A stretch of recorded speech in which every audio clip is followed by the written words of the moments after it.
ॐ सहनाववतु सहनौ भुनक्तु सह वीर्यङ्करवावहै तेजस्विनावधीतमस्तु मा विद्विषावहै। ॐ शान्ति शान्ति शान्तिः। ॐ नमो भगवते वैवस्वताय मृत्युवे ब्रह्मविद्याचार्याय नचिकेतसे च। ॐ दयाकरं दयाकारं दान्तं धर्मप्रवर्तकं प्रणमामि दयानन्दं मदाचार्यवरं परम्। ॐ शान्ति शान्ति शान्तिः।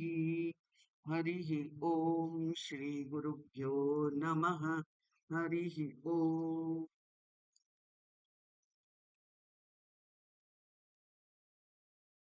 કઠોપનિષદના પ્રથમ અધ્યાયની તૃતીય વલ્લીનો 14મો મંત્ર વિવેકાનંદજીએ આને બહુ પ્રખ્યાત કરેલો છે. એટલે ઘણા બધાને આ મંત્ર આવડતો હોય છે. ભલે એનું કદાચ અર્થ ના આવડતો હોય, પણ એને આ મંત્રને પ્રસિદ્ધ કરનાર વિવેકાનંદજી. એટલે ઉપર આપણે જોયું કે સંબંધ ભાષ્યમાં કે જે વ્યક્તિ આ નામ રૂપ કર્મ જે મિથ્યા માયાથી ઉત્પન્ન થયા છે, ઊભા થયા છે, અને જે ક્રિયાકારક ફલ લક્ષણ છે. ક્રિયાકારક ફલ પછી જન્માંતર આવે, બરાબર? એટલે એનું લક્ષણ છે, એટલે કે સંસાર લક્ષણ છે. ક્રિયાકારક ફલ અને જન્માંતર લક્ષણ એ એવી જે માયા છે, એના નામ રૂપ કર્મ 3 છે. પણ એ સ્વાત્મ યાથાત્મ જ્ઞાનેન પોતાના યથાર્થ એટલે કે સ્વરૂપના યથાર્થ જ્ઞાન વડે જે મરીચી ઉદક રજસર્પ ગગનમલાની ઈવ એવા જે હોય છે તે દેખાતા હોય. શું? મૃગ જળ દેખાતું હોય, રજ્જુ સર્પ દેખાતો હોય, અને ગગન આકાશ ગંદુ દેખાતું હોય. એ જ્ઞાન વડે પછી મરીચી જ દેખાય છે, જળ નથી દેખાતું. રજ્જુ જ દેખાય છે, સર્પ નથી દેખાતો. અને ગગન સ્વચ્છ છે એવું દેખાય છે, એમાં કોઈ મળ નથી એવું જે દેખાય છે તે એ જ સ્વરૂપ દર્શન છે.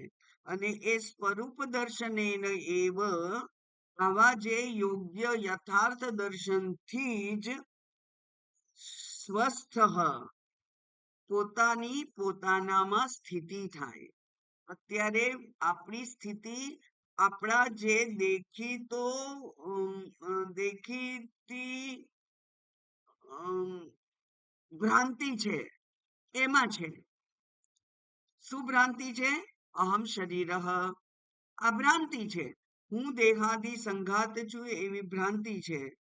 પણ જ્યારે યથાર્થ દર્શન થાય ત્યારે એ સ્વસ્થ બને.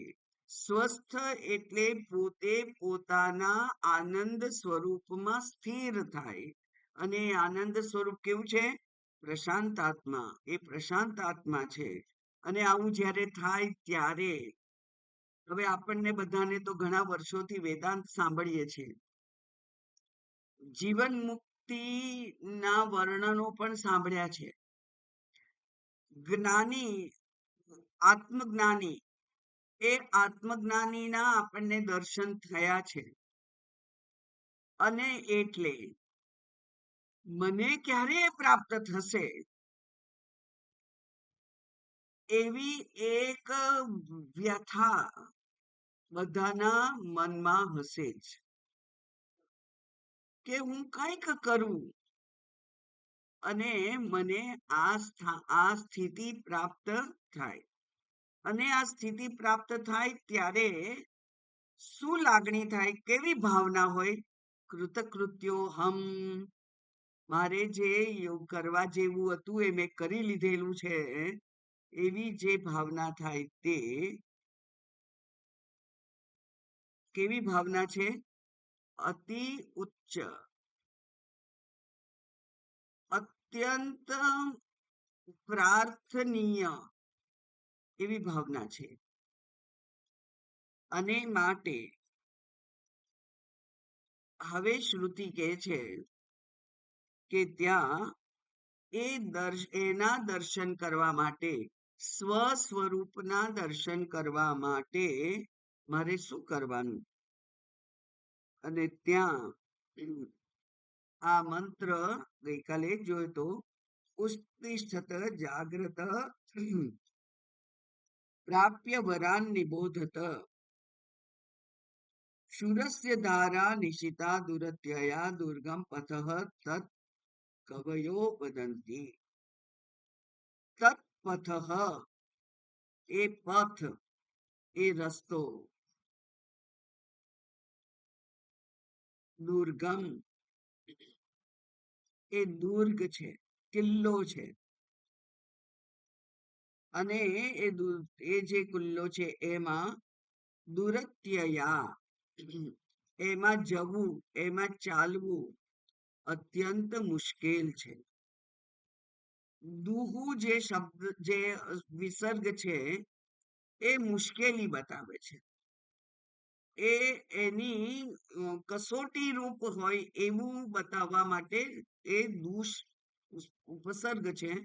દુ એટલે દુઃખે ન, એટલે અત્યંત પ્રયત્નથી, એમ સરળતાથી હાથમાં મણી આવી જાય એવું એ સરળ નથી. એટલે આ ફૂલોથી પથરાયેલો રસ્તો નથી, આ કાંટાળો રસ્તો છે. અત્યંત કાંકરા, પથ્થર, કાંટા બધું જ છે ત્યાં. ઊંચો નીચો છે, શ્વાસ ચડી જાય એટલો બી ઊંચો છે, અને નીચે જોઈએ તો ચક્કર આવી જાય એટલું પણ નીચો છે. એમ આ અત્યંત કઠિન એવો માર્ગ છે. અને આ કઠિન કેમ છે? કારણ કે અહીંયા સામા વેણે તરવાનું છે. વહેણ નદીનું જે હોય એની સાથે સાથે જો તરવાનું હોય તો શ્રમ ના થાય. એનાથી વિરુદ્ધ દિશામાં જવાનું હોય તો અત્યંત શ્રમ કરવો પડે. એવું જે શ્રમ કરવો પડે એવો આ રસ્તો છે. કેમ એવો વિરુદ્ધ વહેણ છે એવું હું કહું છું? એટલા માટે કે સામાન્ય સ્વરૂપ અજ્ઞાન આપણને બધાને છે. અને સ્વરૂપ અજ્ઞાન હોવાને કારણે અપૂર્ણતાનો સતત અનુભવ છે. અને અપૂર્ણતા તો સ્વીકાર્ય નથી.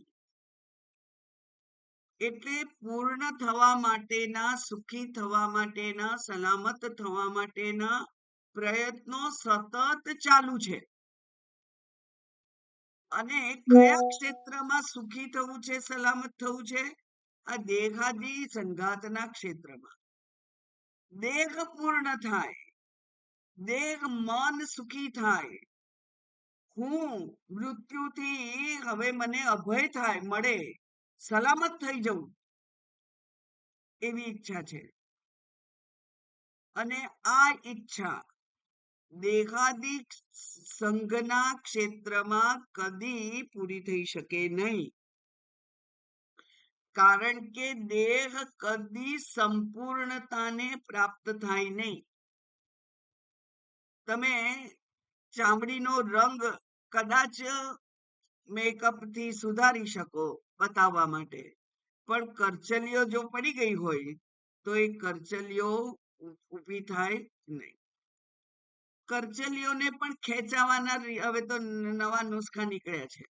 ચામડી ખેંચી લે અને 25 વર્ષ જેવી યુવાન ચામડી દેખાય. તો પણ આ દ્રષ્ટિની નિર્બળતા છે, આ શ્રોત્રની નિર્બળતા છે, એનું જે એની જે મર્યાદા છે, એ મર્યાદાથી ઉંમર દેખાઈ જાય. આ વાળ છે એ એ ધોળા થવા માંડે. એને કાળા કરવાના ઉપાયો ઘણા કર્યા લોકોએ અને કરે છે. પણ એ કાળા 2 દિવસ રહે, ત્રીજા દિવસે કંઈક ધોળું દેખાવા માંડે. પછી એને સંતાડવાના પ્રયત્નો કરવા પડે. આ બધું સતત ચાલુ રહે છે. દેહ કદી પૂર્ણ જેવી આપણી અપેક્ષા છે એવો થઈ શકે નહીં. હાઈટ, એમાં તો ભગવાને બિલકુલ મર્યાદા કરી દીધી છે. મને એમ અત્યારે થાય કે 2 ઇંચ હાઈટ વધારે હોત તો સારું લાગત, પણ હવે તો એક દોરોય વધે નહીં. એક 15-16 વર્ષ સુધીમાં જે વધી ગઈ તે વધી ગઈ, બસ. પછી એવી ને એવી જ રહે. આપણને એનાથી સંતોષ હોય કે ના હોય, એમાં આપણું કંઈ ચાલતું નથી. એ જ પ્રમાણે ચામડીનો રંગ, એ જ પ્રમાણે આ જે શરીરનું ત્રિગુણ જે સ્વરૂપ છે તે, હું રજસ પ્રધાન હોઉં તો સત્વ પ્રધાન બનવા માટે મારે ઘણા પ્રયત્નો કરવા પડે, કારણ કે ગુણ જલ્દી બદલાતા નથી. એટલે રજસ પ્રધાનતાને આપણે આપણી કંટ્રોલમાં રાખીએ અને સત્વ વધારે વધે એવા પ્રયત્નો કરીએ લાંબા સમય સુધી, ત્યારે એ થાય છે. આમ આ જે દેહાદિ સંઘાત આપણને પ્રાપ્ત થયો છે, આચાર્યો ઘણું સરસ વર્ણન કરે છે એના માટે. એ કહે છે કે આ જે શરીર, મનુષ્યનું શરીર મળ્યું, પણ મને ને તમને એમ થાય કે આ સ્ત્રી શરીર છે, એની ઘણી મર્યાદાઓ છે. સ્ત્રી શરીર મને મળ્યું એ મને સ્વીકાર્ય નથી, તો એનું પુરુષ શરીર ના થઈ શકે. એટલે આપણે કઈ સ્ત્રી શરીર માંગેલું ભગવાન પાસે? ના, એ મળ્યું છે. અમુક કુટુંબ આપણને મળ્યું છે, અમુક મા બાપ આપણને મળ્યા છે, ભાઈ બહેનો સંબંધીઓ આપણને પ્રાપ્ત થયા છે. જે પ્રાપ્ત થયા છે એનો સ્વીકાર. જે દેશમાં જન્મ થયો એ ભગવાન તરફથી મળ્યું છે. આમાંનું કશું આપણે પસંદ નથી કર્યું. આપણી પસંદગીથી આ કશું મળ્યું નથી. આપણા પૂર્વના કર્મો અને ઈશ્વરનો અનુગ્રહ, એ બંનેના યોગ્ય સંમિશ્રણથી આપણને આ પ્રાપ્ત થયું છે. એટલે જે જેવું પ્રાપ્ત થયું છે એને એ પ્રમાણે સ્વીકારવું પડે. જો સ્વીકાર ના થાય તો ત્યાં સંઘર્ષ જ છે. એટલે આ આત્મ તત્વને જાણવું અને અનાત્મ તત્વનો પોતાની બુદ્ધિમાંથી નિષેધ કરવો બહુ અઘરો છે. બીજું એવું પણ એટલા માટે પણ અઘરું છે કે આપણને શાસ્ત્ર દ્વારા સમજાયું કે મારે આત્મ તત્વને પામવું છે, શોધવું છે. અને શોધવાની પ્રવૃત્તિ હંમેશા બાહ્ય દેશમાં જ થાય. અને આ આત્મા એ ક્યાંય બહાર નથી. શોધું છું બહાર અને મને સતત નિષ્ફળતા મળે છે. અંદર શોધવાનું કહ્યું, સમજાયું, તો અંતર્મુખી થવું પણ બહુ અઘરું છે. કારણ કે પરાંચી ખાની, આ ઇન્દ્રિયો બહિર્મુખી બનાવી છે ભગવાને. બહિર્મુખી બનાવી છે એટલે એની પ્રવૃત્તિ બહારના દિશામાં જ હોય છે. એટલે એ રીતે પણ આ આત્મતત્વને પામવું અઘરું છે. એટલા માટે કહ્યું કે આ દુરત્યયા, એને ત્યાં સુધી પહોંચવું અઘરું છે. કેટલું અઘરું છે? ક્ષુરસ્ય ધારા, તીક્ષ્ણ કરેલી તલવારની ધાર ઉપર ચાલવાનું જેમ અઘરું છે તે બહુ અઘરું છે. પણ છતાંય શ્રુતિ વિનંતી કરે છે કે હે અવિદ્યાના ઊંઘમાં સૂતેલા હે મનુષ્યો, જાગો, ઉઠો અને જાગો, અને શું કરો? વરાન પ્રાપ્ય, જે શ્રેષ્ઠ છે એને પ્રાપ્ત કરવા માટે, જે પ્રાપ્ત કરવા યોગ્ય છે એને પ્રાપ્ત કરવા માટે નિબોધત, નિબોધત એટલે બોધ પ્રાપ્ત કરો. અને બોધ પ્રાપ્ત કરવા માટે ક્યાં જવું પડે? ગુરુમેવાભિગચ્છેત, ગુરુ પાસે જ જવું પડે. આમ શ્રુતિ વિનંતી કરે છે કે આ આત્મજ્ઞાન મેળવવાની જે સલાહ આપતા હોય એની ઉપેક્ષા ના કરવી જોઈએ. આ મંત્રની ઉપેક્ષા કોઈએ કરવી જોઈએ નહીં. બરાબર?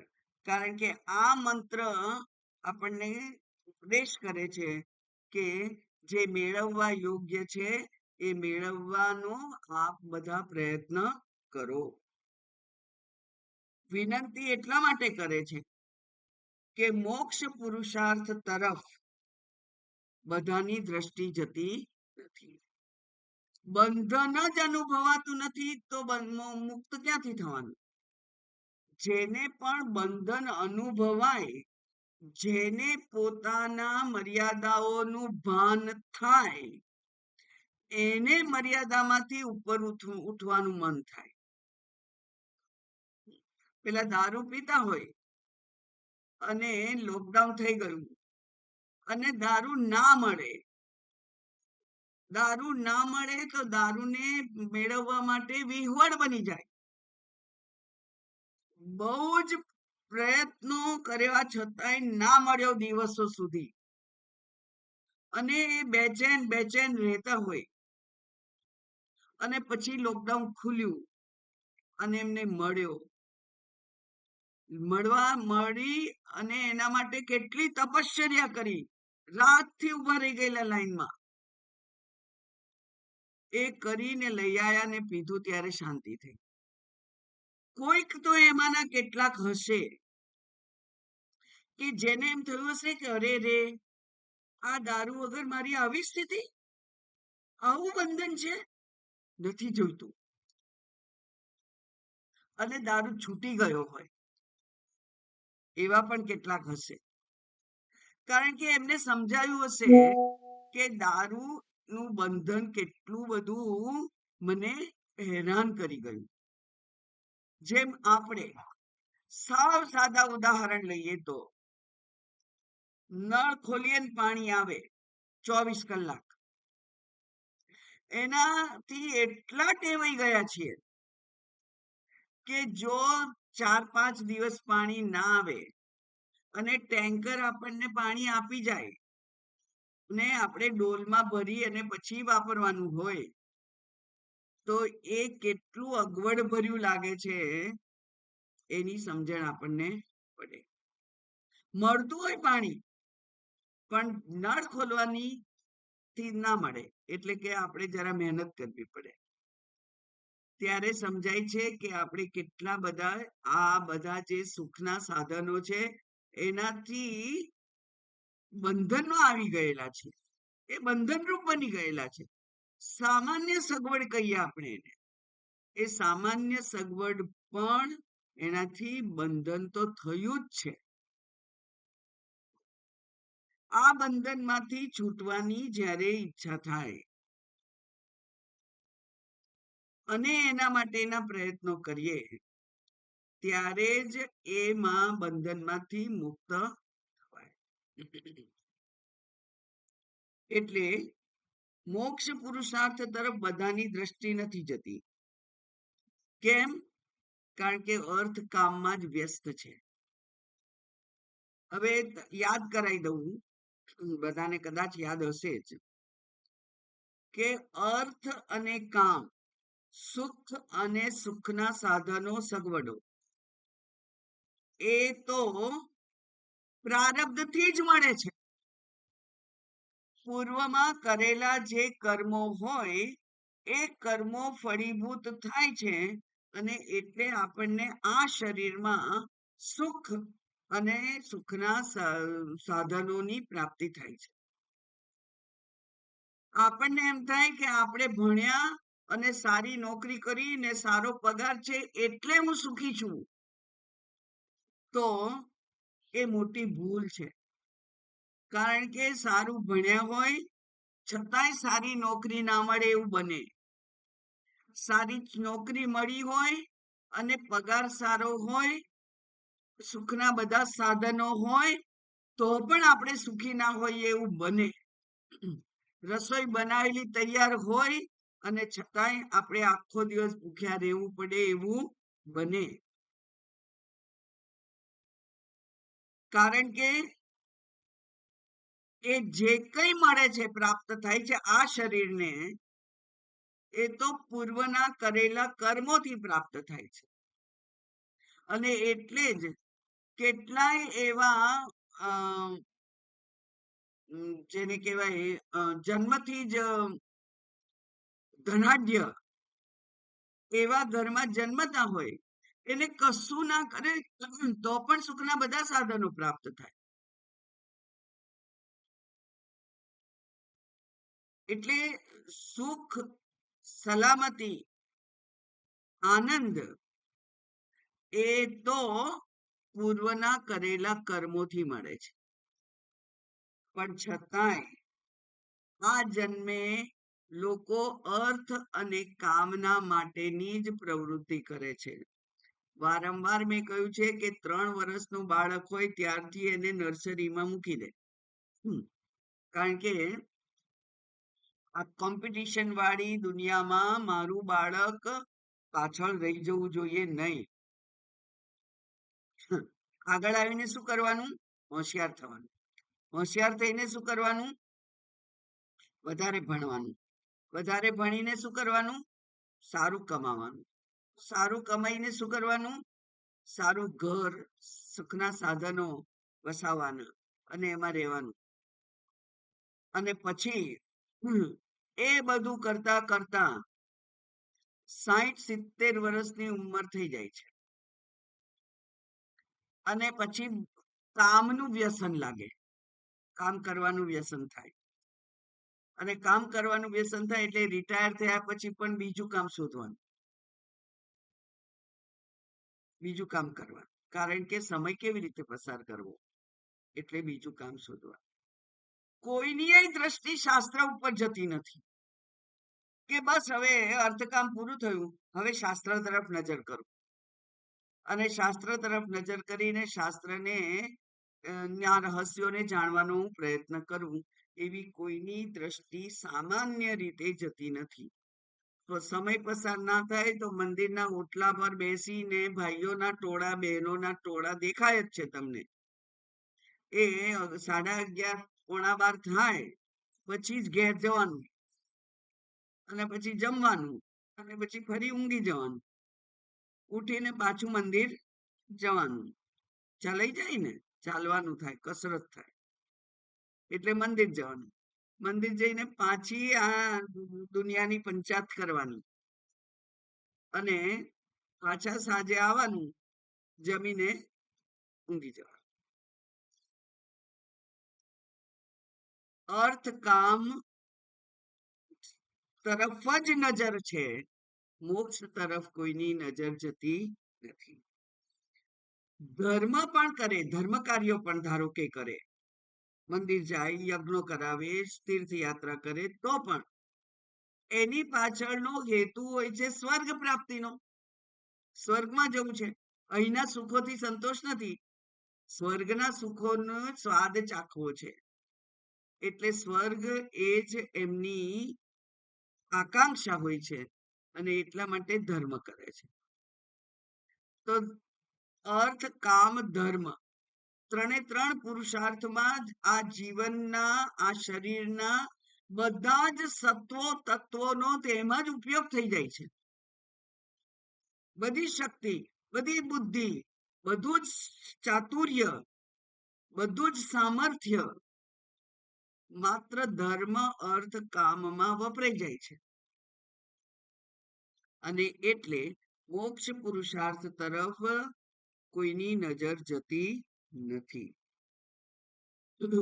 અને મોક્ષ જેવો અત્યંત મહત્વનો પુરુષાર્થ છે, વિચાર પણ નથી આવતો.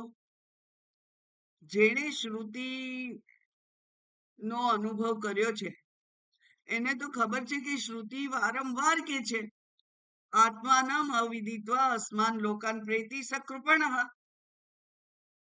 આત્માને જાણ્યા વગર આ શરીરમાંથી જો જવાનું થાય તો એ તો કંજૂસ છે. બુદ્ધિનો, ભગવાને આપેલી બુદ્ધિનો એને યોગ્ય ઉપયોગ ના કર્યો. ધર્મ અર્થ કમાવામાં બુદ્ધિ વાપરી દીધી, શક્તિ વાપરી દીધી. એક કૃપણ છે, કંજૂસ છે. બીજું ઉપનિષદ કહે છે કે યચેદ અવેદિત અથ સત્યમસ્તિ, ઇહચેદ નાવેદિત અથ મહતી વિનષ્ટિ.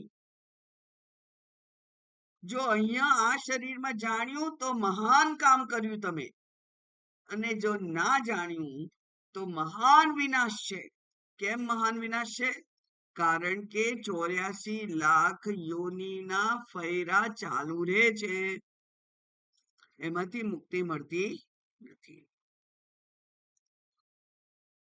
બૃહદારણ્યક એક ઉપનિષદમાં મૈત્રેયી કહે છે, મૈત્રેય પૂછે છે કે આ તમે જે મને વિત્ત આપો છો એનાથી મને તમે જે પ્રાપ્ત કરવા જાઓ છો મુક્તિ, એ મળશે? અને એ યાજ્ઞવલ્ક્યજી કહે છે કે વિત્તેન નાશાસ્તિ અમૃતસ્ય, વિત્તથી અમૃતત્વની આશા રાખવાની જ ના હોય. વિત્ત એટલે ગમે તે સામર્થ્ય, શારીરિક, બૌદ્ધિક, લાગણીનું, ધન વગેરે કોઈ પણ હોય. પંડિતાઈ, શાસ્ત્રોની પંડિતાઈ એ પણ હોય તો પણ, વૈજ્ઞાનિકો હોય તો પણ આ અમૃતત્વ પ્રાપ્ત થતું નથી. એટલે આ શ્રુતિ માતા આપણને જગાડે છે અને એમ કહે છે કે હે મનુષ્યો, ઉત્તિષ્ઠત, ઉઠો, જાગો અને વરાન પ્રાપ્ય નિબોધત. અને જે શ્રેષ્ઠ છે એ પ્રાપ્ત કરવા માટેનો પ્રયત્ન કરો. હવે આ પ્રયત્ન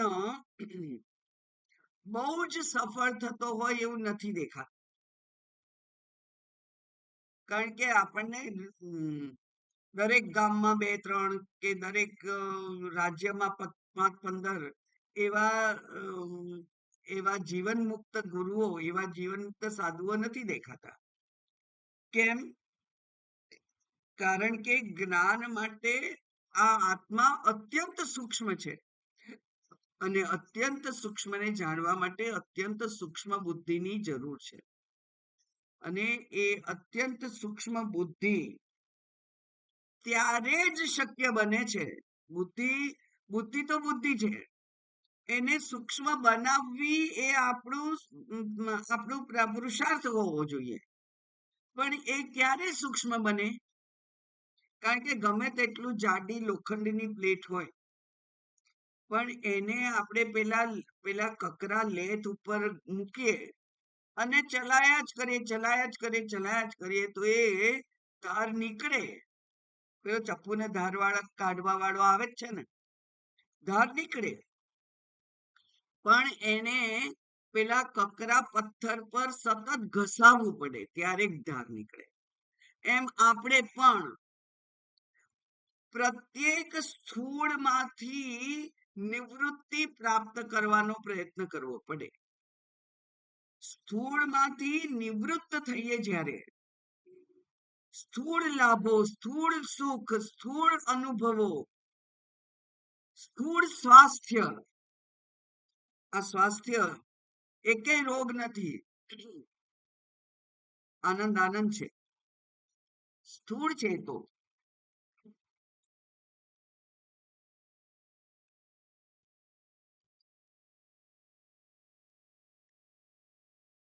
સ્થૂળમાંથી નિવૃત્ત થઈએ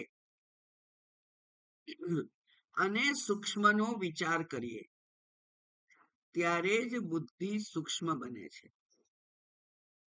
રાગ દ્વેષ જે સ્થૂળ છે, કામ ક્રોધ લોભ મોહ સ્થૂળ છે, એમાંથી આપણે નિવૃત્ત થઈએ અને રુજુ વ્યક્તિત્વ થાય, સરળ વ્યક્તિત્વ થાય, જેમાં કોઈ રાગ દ્વેષ નથી, જેમાં કોઈ કામનાઓ નથી, એવું જ્યારે આપણું વ્યક્તિત્વ બને ત્યારે આ જે બુદ્ધિ છે એ સૂક્ષ્મ બને. એટલે સૂક્ષ્મ બુદ્ધિ એ બનાવવા માટે એને સ્થૂળમાંથી નિવૃત્ત કરવું પડે. અને આ સ્થૂળ બુદ્ધિ મારે નથી જોઈતી, પણ એ ક્યાંથી આવે છે? એનું મૂળ શું છે? કામનાઓનું મૂળ શું છે? અનંત જન્મોના જે સંસ્કાર છે તે એ અનંત જન્મોના સંસ્કાર ધરબાયેલા પડ્યા છે અને એવી અનુકૂળ પરિસ્થિતિ ઊભી થાય અને એ આમ જેમ ધાણી તૂટે અને ઉપર આવી જાય એમ ઉપર આવી જાય છે. એ સંસ્કારો, જૂના ધરબાયેલા સંસ્કારો યોગ્ય પરિસ્થિતિ મળતા ઉપર આવી જાય છે. જેમ બી પડેલું હોય 1-2 વર્ષથી, પણ સરસ વરસાદ પડે અને ગરમાવો ઊભો થાય અને એમાંથી અંકુર બહાર ફૂટી આવે. એટલે બી નાખેલા છે. સંસ્કાર જે ભોગના જે સંસ્કાર પડેલા છે એ ભોગના સંસ્કાર આપણે અનંત જન્મોથી નાખતા આવ્યા છીએ અને આ જન્મે પણ હજુ એમાંથી રોકાતા નથી. આ જન્મે પણ એ ભોગના સંસ્કારો થતા અટકાવવાનું કામ આપણે નથી કરતા. જે વસ્તુ ભાવી એ વારંવાર ખાવાની, જે વસ્તુ ગમી એનું વારંવાર સેવન કરવાનું, જે વ્યક્તિ ગમી એનો સતત સહવાસ કરવાનો, એ સંસ્કાર છે. એ સંસ્કાર જેમ જેમ એનો ઉપયોગ કરતા જાઓ તેમ તેમ દ્રઢ થતા જાય છે. પણ એ સંસ્કારને નિર્બળ કરવા માટે સંસ્કાર ભલે પોપઅપ થાય, ઉપર ઉપસી આવે, પણ એનો આપણે જો અનાત્મા હોય તો નિષેધ કરવાનો છે. ના ના, એ તો મારે કામનું નથી. ભલે વિચાર આવે, સંસ્કારવશ વિચાર આવે, પણ એ વિચારને આપણે એટેન્ડ કરવાનો નહીં, એને મહત્વ આપવાનું નહીં, એ જતો રહે. બીજો વિચાર આવે, બીજો પણ અનાત્મા હોય, એને પણ એટેન્ડ કરવાનો નહીં, એ જતો રહે. એમ સંસ્કાર વશ આપણને ઈચ્છાઓ થતી જાય જાત જાતની, એ જો અયોગ્ય હોય આ માર્ગના પથિક તરીકે, તો એનો નિષેધ કરતા જવાનો, સતર્કપણે એનો નિષેધ કરવાનો છે. એટલે ત્યાં વિવેકનો સતત હાજરી હોવી જોઈએ. બુદ્ધિમાં વિવેક સતત દ્વારપાળની જેમ હાજર હોવો જોઈએ કે જેથી અયોગ્ય જે કોઈ ઈચ્છાઓ થાય, કામનાઓ થાય, એને એન્ટ્રી ના આપે જીવનમાં, એને નિષેધ કરે, એનો પ્રવેશ નિષેધ થઈ જાય, એને બહાર મૂકી દે, એને બહાર મૂકી દે. એમ કરતા કરતા મન ટેવાય. શેનાથી ટેવાય? માત્ર આ સાધકના માટે આત્મતત્વને નો વિચાર કરવાના જ વિચારો આવે, એને તરફ જ દ્રષ્ટિ જાય, એને જ મહત્વ મળે, એને જ એન્ટ્રી મળે. એવી રીતે આ મન પછી ટેવાય અને પૂર્વના સંસ્કારો નિર્બળ બને, ભોગ સંસ્કારો નિર્બળ બને અને શાસ્ત્ર સંસ્કારો પ્રબળ બને. આત્મતત્વના વિચારના જે સંસ્કાર છે એ પ્રબળ બને. એમ કરતા કરતા આ જે સાધના છે, આ આત્મતત્વને પ્રાપ્ત કરવા માટેનું જે સાધના છે એ આગળ ચાલે. એટલા માટે કહ્યું ક્ષુરસ્ય ધારા, એ તલવારની ધાર જેવું છે, અત્યંત સૂક્ષ્મ છે. અને એ સૂક્ષ્મ ની વાત અહીંયા કરેલી છે. હવે આપણે જોઈશું ભાષાંતર. અનાદિ અવિદ્યા પ્રસુપ્તા, હે અનાદિ અવિદ્યામાં ઊંઘતા નિદ્રાધીન હે મનુષ્યો. કેવા છે? અવિદ્યામાં પ્રસુપ્તા, અવિદ્યા રૂપી નિદ્રામાં સુતેલા. અને અવિદ્યા કેવી છે? અનાદિ, જેનો જન્મ નથી. પ્રલય સમયે જે અવ્યક્ત થઈ જાય છે અને પુનઃ સૃષ્ટિ સમયે જે પુનઃ ઉપસ્થિત થઈ જાય છે, એવી અવિદ્યા. એટલે હું તો કહું છું કે આ જે શરીર પ્રાપ્ત થયું છે,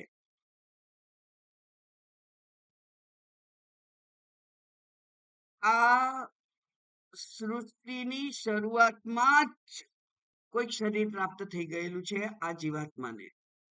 કોઈ પણ શરીર હોય, જ્યારે પહેલી સૃષ્ટિની પ્રલય પછી પહેલી જે સૃષ્ટિ ઉત્પન્ન થઈ, ત્યારે આપણે ઉત્પન્ન થઈ ગયેલા, જે શરીર હશે તે, પણ એ ત્યાં ઉત્પન્ન થઈ ગયેલા. કેમ?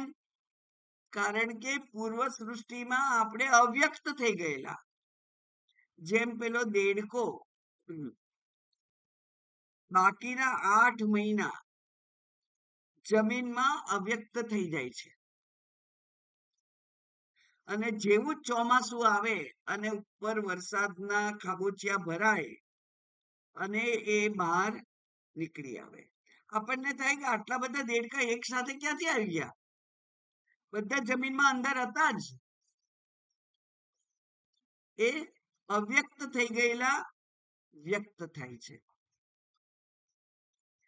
એવી જ રીતે આ બધા જ જીવો પૂર્વ સૃષ્ટિમાં અવ્યક્ત થઈ ગયેલા, અને ફરીથી જ્યારે પ્રલય પછી બીજી સૃષ્ટિ ઉત્પન્ન થઈ ત્યારે પાછા વ્યક્ત થઈ ગયેલા. એટલે આગળની જે સૃષ્ટિ છે એના કરોડો વર્ષો સુધી આપણે અજ્ઞાનમાં હતા. આ સૃષ્ટિમાં આવ્યા, અજ્ઞાની રૂપે જ આવ્યા. તો તમને પ્રશ્ન કદાચ થાય કે કેમ જ્ઞાની રૂપે ના આવવાનું હોય? ના આવાય. કેમ અજ્ઞાની રૂપે જ આવ્યા આપણે? કારણ કે જ્ઞાની હોય એને તો એ અવ્યક્ત નથી થતો, એ તો મુક્ત થઈ જાય છે. જ્ઞાની હોય એ તો મુક્ત થઈ જાય છે જ્ઞાનથી, એટલે એને ફરી આવવાનું રહેતું નથી. એટલે જે ફરી આવ્યા છે, જેના શરીર ધારણ કરેલા આપણને અત્યારે દેખાય છે, તે બધા જ અવિદ્યાગ્રસ્ત હતા. આપણા ગુરુજી પણ, બરાબર, આપણા ગુરુજી વગેરે બધા જ અજ્ઞાની જ હતા. અજ્ઞાની હોય તો જ શરીર પ્રાપ્ત થાય. એટલે અનાદિ, કારણ કે મેં ક્યાં સુધી હું તમને લઈ ગઈ, અત્યારે કળિયુગ ચાલે છે, તો આગળના સતયુગ, ત્રેતાયુગ, દ્વાપર યુગ અને આ કળિયુગના આટલા વર્ષો, એ બધામાં આપણે અવિદ્યાગ્રસ્ત શરીર ધારણ કરેલું. પૂર્વ સૃષ્ટિમાં પણ આપણે હોઈશું, અને ત્યારે પણ ચતુર્યુગ અથવા સહસ્ર ચતુર્યુગ જે હોય તે, એટલા દરમિયાન આપણે અવિદ્યાગ્રસ્ત જ હતા. અવિદ્યાગ્રસ્ત હતા. અવિદ્યાને જોડે લઈને અવ્યક્ત થઈ ગયેલા. પાછા નવી સૃષ્ટિ થઈ ત્યારે અવિદ્યાનું આપણું જે પોટલી છે એને લઈ અને પાછા આપણે વ્યક્ત થયા અને વિવિધ શરીરોમાં ભ્રમણ કરીએ છીએ, બધું જ અવિદ્યાને કારણે. એટલે આપણે કરોડો કરોડો કરોડો વર્ષોથી અવિદ્યાગ્રસ્ત થઈ અને આ પૃથ્વી પર આવીએ છીએ અને જઈએ છીએ, આવીએ છીએ અને જઈએ છીએ. આવાગમન ચાલુ ને ચાલુ જ છે. તો હવે જો થાક્યા હોઈએ આટલી બધી મુસાફરી કરીને, તો આપણા પોતાના ઘરમાં જતા રહીએ. ચાન્સ મળ્યો છે, બહારનું ખુલ્યું છે.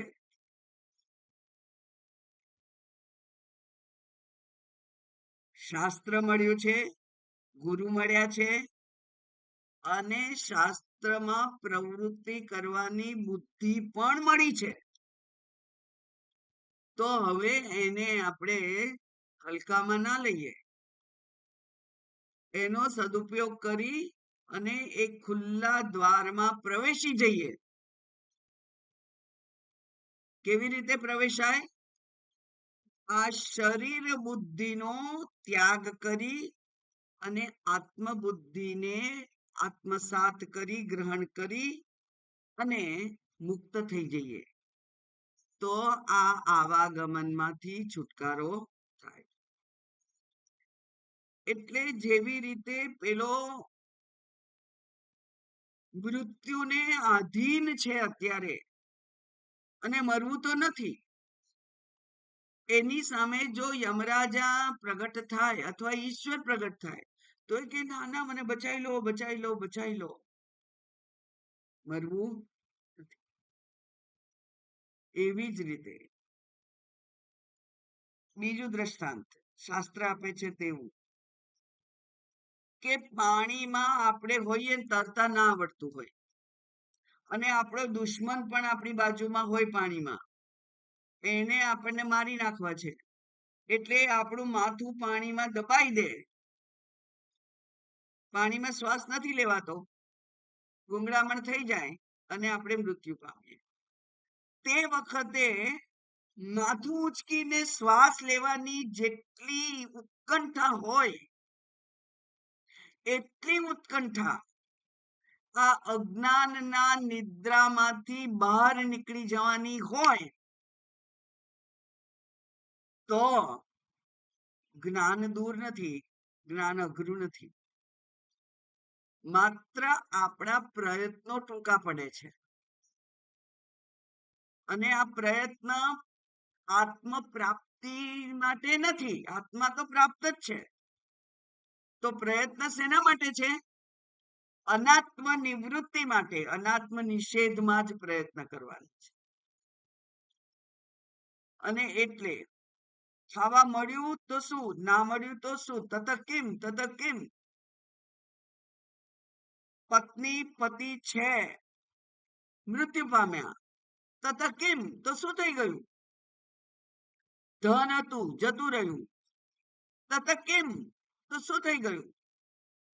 પુત્ર હતો અને ભલે મૃત્યુ ના પામે પણ હવે મારો નથી રહ્યો, તત કિમ. તત કિમ કહેતા આવડવું જોઈએ, બસ. તો શું થઈ ગયું? જે મારું હતું જ નહીં એ જતું રહ્યું છે, એમાં શું વાંધો છે? એટલી ખુમારીથી આ અનાત્માને આપણે નિષેધ કરી અને આત્માના જે સ્થાન છે, આત્મદેશ છે, એમાં સ્વસ્થ થઈ જઈએ, ત્યાં આપણું આસન જમાઈ દઈએ, તો આ આવાગમનમાંથી મુક્તિ છે, બાકી નથી. એટલે માત્ર અનાત્માનો નિષેધ કરવાનો છે. શ્રુતિ આક્રોશથી કહે છે કે ઉઠો, ઉત્તિષ્ઠ. અને ઉઠો એટલે આપણા ગુજરાતીમાં ઉઠો એટલે ઊંઘમાંથી ઉઠવું, એવું નહીં. ઉઠ એટલે તું બેઠેલો છે, સૂતેલો છે, તે ઊભો થા. ઉત્તિષ્ઠ એટલે ઊભો થા. ઉત્તિષ્ઠ નો અર્થ શું થાય? ઊભો થા. પછી જાગ્રત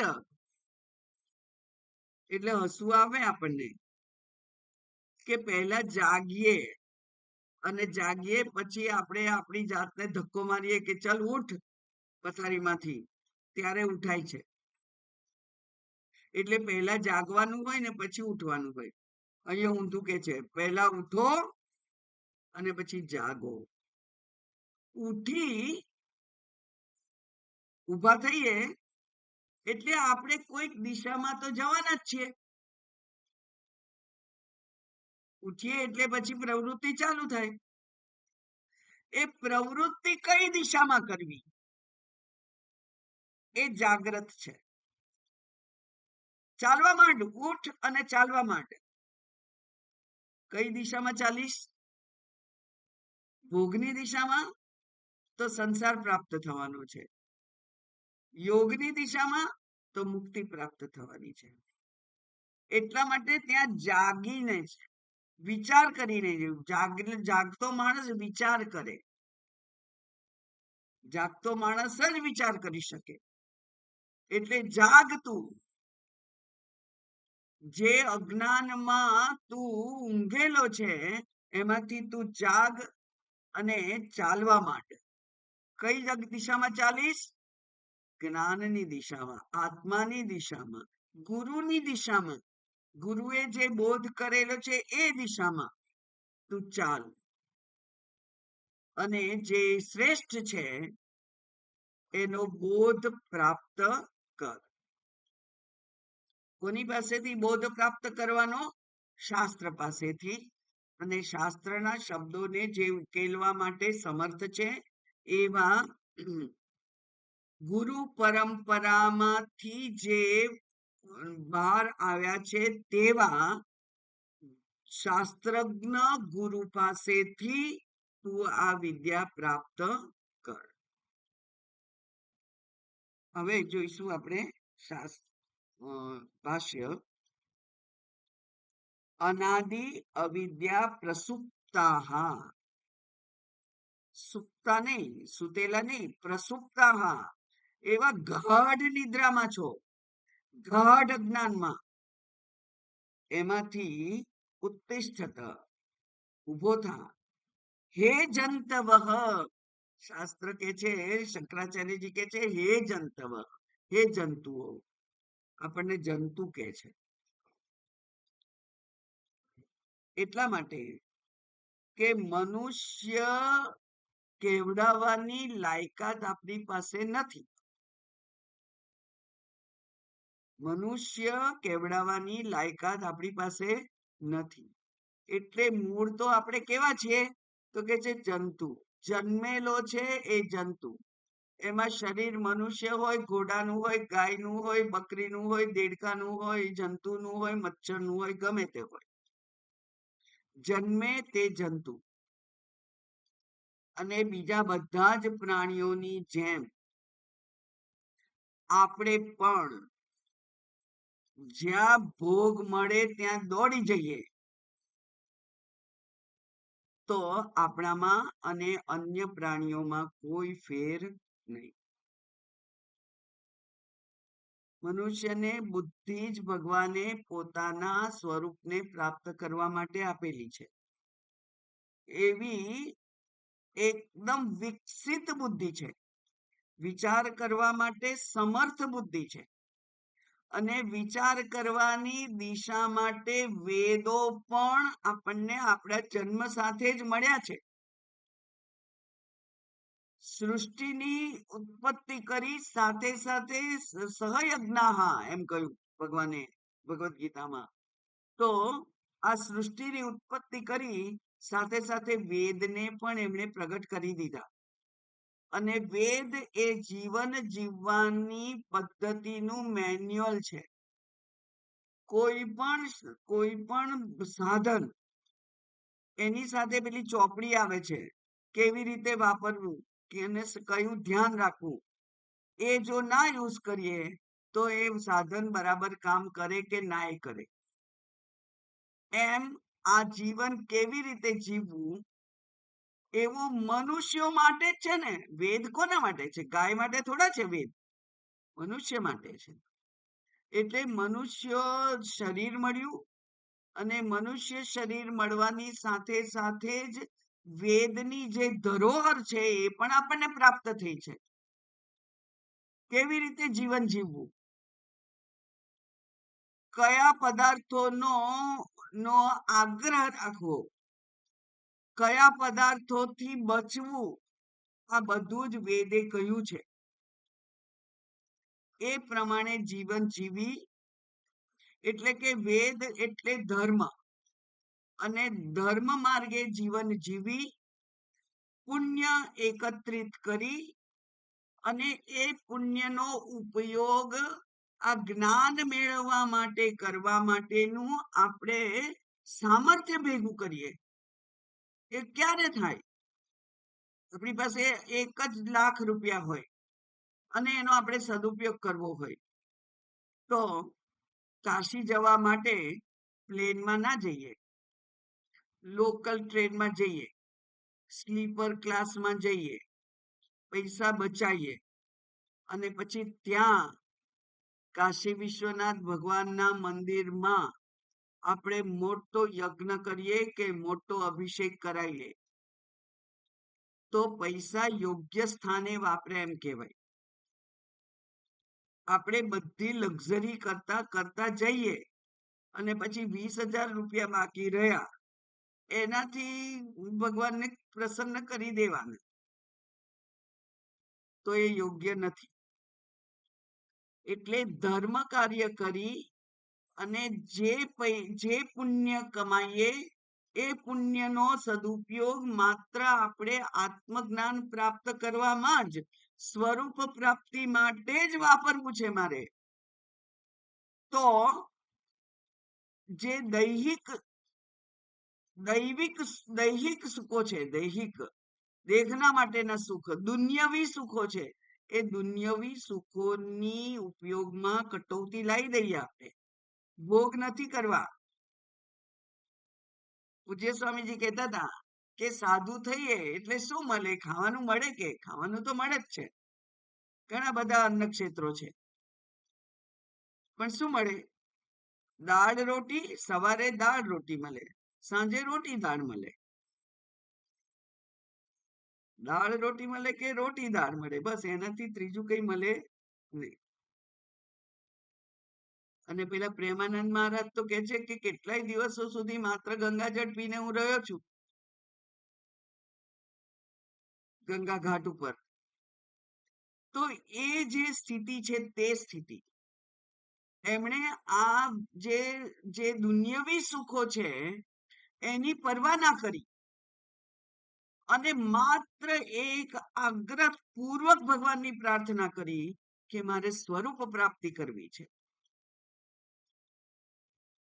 એટલે ત્યારે એ ઈશ્વર પણ વિવશ થઈ જાય આપણને આપણી ઈચ્છા પૂરી કરવા માટે. એને પણ ઈચ્છા પૂરી કરવાની થાય. અને એટલે જ આપણે જોઈએ છીએ કે જો થોડોક પણ પ્રયત્ન કરીએ તો આ જે સત્સંગનો માર્ગ છે એ માર્ગે આપણી પ્રગતિ થાય, એવા સંજોગો ઈશ્વર દ્વારા નિર્મિત થઈ જાય છે. કોઈ અવરોધ, કોઈ વિરોધ ત્યાં નથી આવતો. બધું અનુકૂળ થઈ અને આપણને જાણે કે રસ્તો બતાવે છે, એ થઈ જાય છે. ક્યારે થઈ જાય? જ્યારે આપણી અદમ્ય ઈચ્છા હોય અને બીજા બધું મળે કે ના મળે. મળે તો બહુ સારું, 32 ભોગ મળે તો સારું, ના મળે તો રોટી દાળ ચાલશે. એવી જ્યારે તૈયારી હોય ત્યારે ભગવાન પણ એ સાધકને મદદ કરે છે, એને અનુકૂળ થઈ જાય છે. એટલે હે જંતુઓ, ઉઠો. ઉઠો એટલે ઊભા થાવ. વારંવાર યાદ કરજો. ઉત્તિષ્ઠનો અર્થ ઉત્તિષ્ઠ એટલે ઊભા થાવ. બેઠેલા છો, સૂતેલા છો, ઊભા થાવ. અને આત્મજ્ઞાનાભિમુખા ભવત, અને આત્મજ્ઞાન અભિમુખ બનો. એટલે કે કઈ દિશામાં ચાલો? આત્મજ્ઞાનની દિશામાં ચાલવા માંડો. ઊભા થઈ અને ચાલવાનું જ છે. કઈ દિશામાં ચાલવાનું? આત્મજ્ઞાનની દિશામાં ચાલવાનું. પૂર્વ દિશા કે ઉત્તર દિશા એ જ્ઞાનની દિશા છે. એટલે પૂર્વાભિમુખ કે ઉત્તરાભિમુખ થઈને ચાલવાનું. ઉત્તર એટલા માટે કહ્યું કે ઉત્તરમાં હિમાલય છે. ભારતમાં ઉત્તરમાં હિમાલય છે અને હિમાલય જ્ઞાનની ભૂમિ છે. ઉત્તરાખંડ એ જ્ઞાન ભૂમિ છે અને એટલે ઉત્તર દિશા. ઉત્તર દિશા એ અનુકૂળ છે. એ શાસ્ત્રમાં એને પવિત્ર દિશા કહી છે.